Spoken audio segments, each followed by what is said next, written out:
አሾይና ኦይና አሾይና ኦይና አሾይና አሾይና ኖ እሾይቶ ሞጫለሽ ወይ አሾይና ቆቶ ነው በሞስከት ሰላም እንዴት ናችሁ? በያላችሁበት ሁሉ ነገር ሰላም ነው። አሽን አንድ ያላችሁ እሞኝላችኋለሁ። በስቲስ ጎንዶሉ ወደች ላይክ እና ሼር ያደርጋችሁ ሐሳቦቻችሁን ለብዙዎች አካፍሉ። ለዚህም ከልቤ አመሰግናችኋለሁ። ሐሳቦች ሲሞቻችሁ እንደለሞዳችሁት 3000 ላይክ እየገጫችሁ ሐሳቦቻችን ለብዙዎች እንዲደርስ አድርጎ ለዚህም ከልቤ አመሰግናችኋለሁ። ዛሬ ሚዛናችን ዘላችሁ መጣነ ሱፐር ዜና በትናንትናው ዕለት የአሜሪካንን እጅግ በጣም የተራቀቀ አፓቼ ሄሊኮፕተር ኢራን መታ ከጣለች በኋላ የአሜሪካን ፕሬዝዳንት ዶናልድ ጄ ትራምፕ ጨርቁን ጥሎ ነው የወጣው። አበደ ሌሊቱን እኔ ኢራንን ዋጋ አስከፍላለሁ፣ አይቀጡ ቅጣት እቆጣለሁ፣ ሙቼ እገኛለሁ ብሎ ሌሊቱን በእርግጥም በኢራን ላይ እጅግ በጣም አደገኛ ጥቃት የአሜሪካ የጦር ጀቶች ጥቃት ሲፈጽሙ አድረዋል። ይህን ተከትሎ ደግሞ የበቀል ጥቃት ደግሞ ኢራን በኩዌት በጆርዳንና በባህሬን ላይ አድርሳለች። እንግዲህ ቀጠና በሙሉ ግልብጥብጥ ሲተራመስ ድብልቅልቁ ወተነ ያደረው ይሄ ጦርነት 3 ቀንም አይቆይም። ምክንያቱም የአሜሪካ ፕሬዝዳንት ዶናልድ ጄ ትራምፕ እንደለመደው ወጥቶ ስምምነት ጫፍ ላይ ደርሰናል፣ አንተው በቃ ለእግዚአብሔር ብላችሁ ለአላህ ብላችሁ ሰላም ይሻላል። እኔ ወይ ተዋግተው አይዋጉ ወይ አይተው እንደ ዝም ብለው ፈርተው ሊሞቱ ተንቀጥቅጠው በቃ ዝም ብለው እንደ ጅብ መንጋ አንበሳ ሲያይ ዝም ብለው ይጮሃል፣ ይጋፋል፣ ይተረማመሳል። አንድ ዶፍሮ የሚነክስ የለም እኮ እና ተዋጉ እንዋጋ ብላ ኢራን በአደባባይ 1000 ጊዜ ነው የምትለምነው። 1000 ጊዜ እሺ አይሉም። ይሄው ጫፍ ላይ ደረሰን። ሲኤንኤን በነገራችን ላይ በትናንትናው ዕለት የትራምፕን ቅሌት አውጥቶታል። ሁልጊዜ እኔ እንደሞላቸው ውሸታም ነው፣ ቀጣፊ ነው፣ ወንበዴ ነው፣ ሌዋን አላልካችሁ? ሲኤንኤን ምን አለ? 38 ጊዜ የአሜሪካን ህዝብ ያታለለው ሰላም ላይ ደረሰን። ስምምነት ላይ ይሄው ጫፍ ላይ ይሄው ልንፈርም፣ ይሄው ሰላም ሊወርድ ነው፣ እርግብ ሊለቀቅ።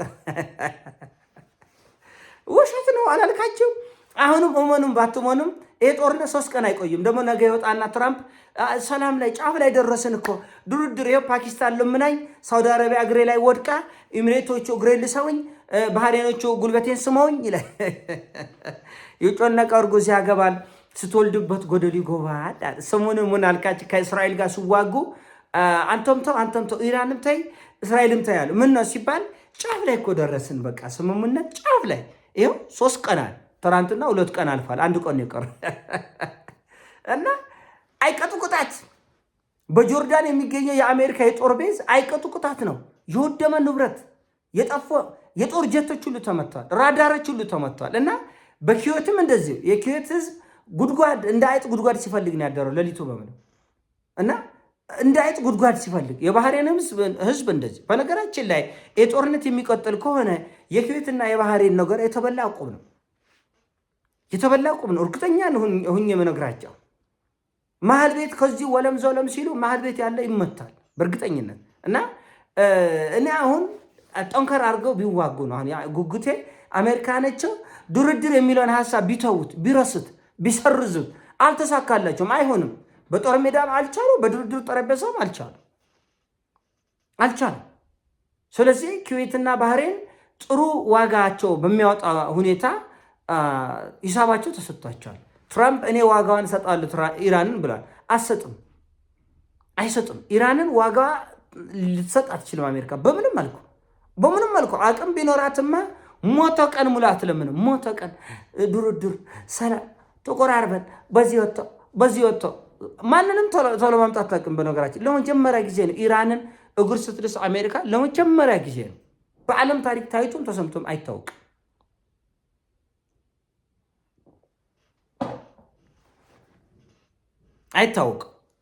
ሲጀመር የአሜሪካ የስለላ እና የቅኝት ድሮኖች ምን ይሰራሉ? ኢራን ድንበር ላይ ሆርሙዝ ሰርጥ ላይ ምን ይሰራሉ ነው ጥያቄው። ምን ያልከሰከሳቸዋል ነው ጥያቄው።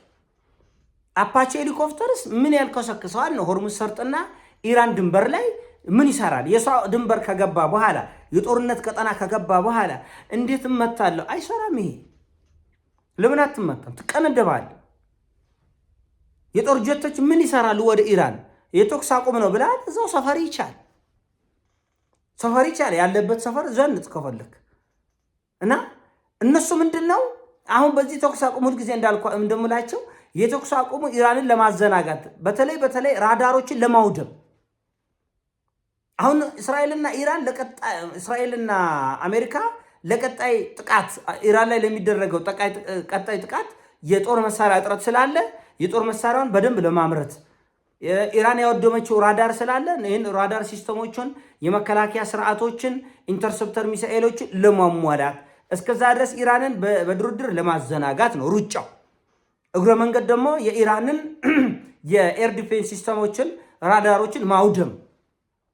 አይታችሁ ከሆነ አሜሪካ አሁን ከተሞችን አትመታም፣ መሪዎችን ወደ ማደን ምናምን አይደለም። አሁን የሰሞኑን ጥቃት አብዛኛው አሜሪካ የምታደርሰው ኢራን ለቀጣይ ጥቃት የመከላከል አቅም እንዳይኖራት ኤር ዲፌንስ ሲስተሞቿና ራዳሮቿን መምታት። ስለዚህ እነዚህ ከወደሙና ከጸዱ በኋላ ያለምንም ከልካይ ከተማውንም ድልድዩንም ኃይል ማመንጫውንም የመብራት ማመንጫ ምንድነው መቆጣጠሪያ ነው ሁሉን ታወድማለች ማለት ነው። ለዚህ ሁሉ ግን ቀድመው ምን መጥፋት አለበት? የኢራን የመከላከያ ስርዓቱ የኤር ዲፌንስ ሲስተሞችና ራዳሮችን ማውደም። አሁን ሰሞኑን አይታችሁ ከሆነ ከሞላ ጎደል አሜሪካ የኢራንን የነዳጅ ማጣሪያ ድልድዮችን፣ ከተማዎችን የመሳሰሉትን አትመታም። የምትመታው ምንድን ነው? የሚሳኤል ማስወንጨፊያውን ነው። ለምን? ቀጣይ አሜሪካ ኢራን ላይ ጥቃት ስታደርስ የኢራን ሚሳኤሎች ከየዋሻ ወጥተው ጥቃት እንዳያደርሱ ማስወንጨፊያ ቦታውን የዋሻ መግቢያ መውጫ ቦታዎችን ትመታለች። ኢራን ደግሞ ከስር ከስር ታድሳለች። እና ተዋጉ እስቲ እንደው በቃ ዓለም ደስ ይበለው እስቲ አንድ ጊዜ ይለይለትና ከዛ በኋላ ድርድርም ይሁን ድልም ቢሆን እንደፈለጋቸው አድርገው። አሁን ያስቸገረ ለቁሳቸው ነው። ልንደራደር ነው። ሲኤንኤን እኮ 38 ጊዜ ዋሻ ሰው እያለ እንደ አስቴት አድርጎ ነው። እንደውም 78 ጊዜ ይሆናል የዋሻው። ግን ይሁንል በሲኤንኤን እንኳን ብንሄድ 78 ጊዜ የአሜሪካ ፕሬዚዳንት ዶናልድ ጄ ትራምፕ ለአሜሪካ ሕዝብ ዋሽተዋል። 38 ጊዜ ሰላም ሊሆን ነው፣ ድርድር ልንፈራረም የኔ ፊርማ ነው የቀረ፣ አብቅቷል፣ እንኳን ደስ አለን፣ እንኳን ደስ አላቸው። አይሆንም። እንደዚህ ያለ አሻጥር ዘላለም እንዳልኳችሁ ነው። ከዚህ የቻይናና የራሽያ እጆች በረጅሙ ኢራን ምድር ላይ አሉ። ኢራን የቻይናን ውጊያ እየተዋጋች ነው። የአሜሪካ የጦር መሳሪያ ተሟጦ እያለቀ ነው። ከዚህ በኋላ ታይዋንን ለመከላከል የሚያስችል አቅም ላይ አይደለችም ያለችው። ቻይና በታይዋን ላይ ለምታደርሰው ጥቃት አሜሪካ በኢራን ምድር ላይ ተዳክማ ደክማ እንድትሄድ ነው የተፈለገው። ስለዚህ ቻይና ያለምንም ጦርነት ወይም ደግሞ ያለብዙ ድካም ታይዋንን በቀላሉ ለመጠቅለል የምትችልበትን እድል እያሰፋች ያለችው ኢራን ነች፣ ራሽያ ነች። ራሽያና ኢራን የቻይናን የቤት ስራ እየተወጡ ነው፣ በደንብ በአግባቡ እየተወጡ ነው። በነገራችን ላይ የቻይና የድሮን ማምረቻ ፋብሪካዎች እጅግ በጣም በስራ ተጠምደዋል ነው እየተባለ ያለ። ለምን? በከፍተኛ ሁኔታ የቻይና ድሮኖች ኢራኖች እየሸመቱ በመሆናቸው እነዚህ ረከስ ያሉ የቻይና ድሮኖችን ከኢራን ድሮኖች ጋር በማቀላቀልና በማዋሃድ ቀጠናው ላይ በከፍተኛ ሁኔታ ጥቅም ላይ እየዋሉ ስለሆነ የራሽያ ድሮኖችም ከኢራን ድሮኖች ጋር በማዋሃድ በጦር ሜዳ በከፍተኛ ሁኔታ እየዋሉ ስለሆነ ቻይና ራሱ በሚያስደንቅ ሁኔታ የድሮን ፋብሪካዎቿ ያለ እረፍት ነው እየሰሩ ያሉት። ያለ እረፍት አንድም ለራሳቸው ፍጆታ፣ አንድም ለኢራን ፍጆታ፣ አንድም ለቻይና ፍጆታ። ይሄ ሁሉ አሜሪካን ከመጋረጃው ጀርባ በማድከም በማድቀቅና በማሳፈር ለቀጣይ ጥቃት እያመቻቸው ነው ያሉት። በእርግጥም ይሄ እየተሳካ ወይም ደግሞ የሚሳካ ይመስላል። አብረን የምናየው ነው። ሆርሙዝ ግን ሰላም የሚባል ነገር እንዲሁ በቀላሉ በቅርብ ጊዜ በአጭር ቀናት ያገኛል የሚል ግምት የለንም። እንደኔ እይታ ከሆነ ከ15 እስከ 21 ቀን የሚያልቅ ጦርነት ያስፈልጋል። ከ15 እስከ 21 ቀን ጦርነት ውስጥ ያልቃል። አሁን ቀጣዩ ዙር ጦርነት በትክክል አምርረው በትክክል ቆርጠው ከአንጀታቸው ከወጡ እስራኤልና አሜሪካ ጦርነቱ ከ15 ቀን እስከ 21 ቀን ነው የሚፈጀው። በዛ ውስጥ ይጠናቀቃል። በዛ ውስጥ ወይም ደግሞ ሙሉ በሙሉ የኢራንን ጥያቄ ይቅርታ ተመልካቾች፣ የኢራንን ጥያቄ በመቀበል ፍጹም የሆነ የሰላም ስምምነት ይደረጋል። ወይም ደግሞ ምናልባት ዓለም አይቶ ሰምቶት የማያልቅ እልቂት። አንዳንድ የአሜሪካ ፖለቲከኞች በኒኩለር እያስፈራሩ ነው ያሉት። ለምን? እጅ ላይ የቀረው ነገር እሱ ነው። አብዛኛው የጦር መሳሪያ አልቋል። ወታደሮቿን ወደ ኢራን ማስገባት ማለት የእልቂት ነው። እንዳልኳቸው አሜሪካ ውስጥ ለሄሊኮፕተርም ለጄትም ለጦር መርከብም አይደነቁም፣ አይደነግጡም።